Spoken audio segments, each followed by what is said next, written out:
ये कहानी एक पुरानी हवेली, एक रहस्यमयी खिड़की और उसमें कैद एक लड़की की है। जब रतिक उस खिड़की की ओर जाता है तो एक भयानक और अधूरी मोहब्बत जाग उठती है। देखते हैं आगे क्या होता है, शुरू करते हैं। वो घर उस गली के आखिरी छोर पर था, पुराना, चुप और जैसे वक्त में कहीं अटका हुआ। कोई उसमें रहता नहीं था, लेकिन हर रात उसके ऊपरी माले की एक खिड़की में रोशनी जलती थी। सिर्फ एक छोटी सी 4 कांचों वाली खिड़की। लोग कहते थे वो घर बंद है, लेकिन उस खिड़की के पीछे कोई लड़की हर रात खड़ी होती है और किसी का इंतजार करती है। रतिक को ऐसे किस्सों पर यकीन नहीं था। वो एक आर्किटेक्चर स्टूडेंट था और पुरानी इमारतों में दिलचस्पी रखता था। गर्मियों की छुट्टी में जब वो अपने मामा के गांव आया तो पहली ही नजर उस घर पर गई। कोई गार्डन नहीं, कोई दरवाजा साफ नहीं, लेकिन कुछ था उस खिड़की में, मानो कोई उसे देख रहा हो। पहली रात जब वो छत पर लेटा था, उसे साफ दिखा। खिड़की में एक लड़की खड़ी थी, सफेद कपड़े, लंबे बाल, लेकिन चेहरा साफ नहीं दिखा। और फिर उसकी आंखें उससे टकराईं। सिर्फ एक पल, और रतिक के दिल में एक अजीब सा खिंचाव हुआ। दूसरे दिन सुबह गांव के बच्चों से पूछा, वो घर किसका है? जवाब मिला, वो तो वीरान हवेली है, वहां कोई नहीं रहता, जो गया वो वापस नहीं आया। रतिक को मजाक लगा, लेकिन उस रात वो घर के पास तक गया। झाड़ियां उग आई थीं, दरवाजा आधा टूटा हुआ था, पर जैसे ही वो पास गया, खिड़की खुद ब खुद खुल गई। अंदर अंधेरा था, लेकिन एक आवाज आई, क्या तुम मुझे सुन सकते हो? रतिक डर गया, पर रुक गया। कौन हो तुम?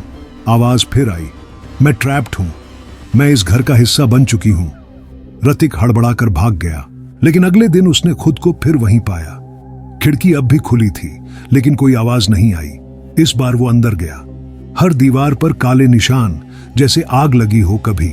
सीढ़ियां टूटी हुई थीं और एक कमरा जहां हवा भी सांस रोक लेती थी।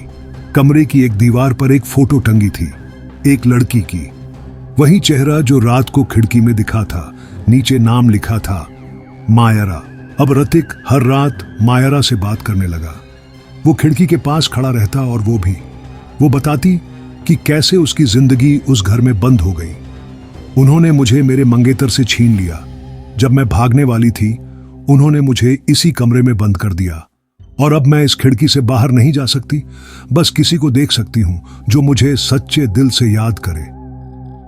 रतिक को समझ नहीं आता कि वो आत्मा है या कोई और रहस्य, पर मायरा उसे अपनी कहानी सुनाती रही।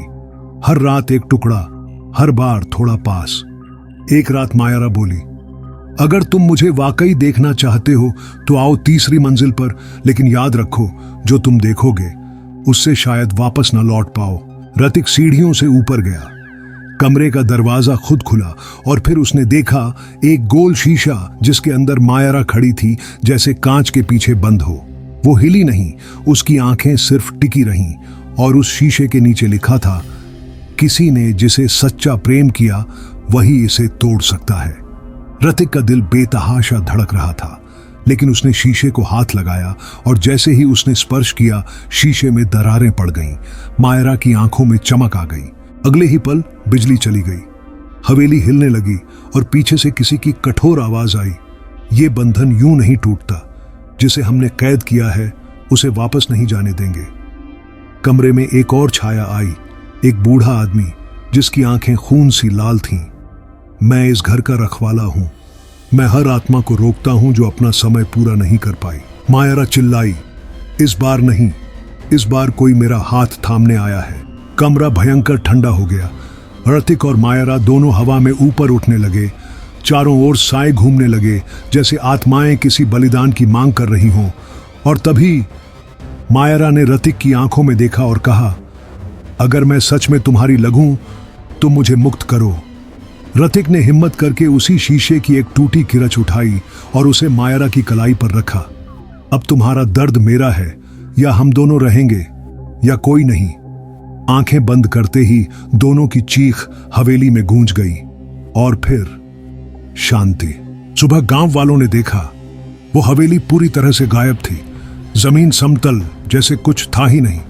लेकिन गांव के बाहर एक नई जोड़ी दिखी, रतिक और मायरा, जो किसी को पहचानते नहीं थे, पर दोनों की कलाई पर एक जैसे निशान थे, जैसे कभी कुछ टूटा हो और किसी ने किसी को बचा लिया हो। अगर वीडियो अच्छी लगी हो तो सब्सक्राइब करें। धन्यवाद।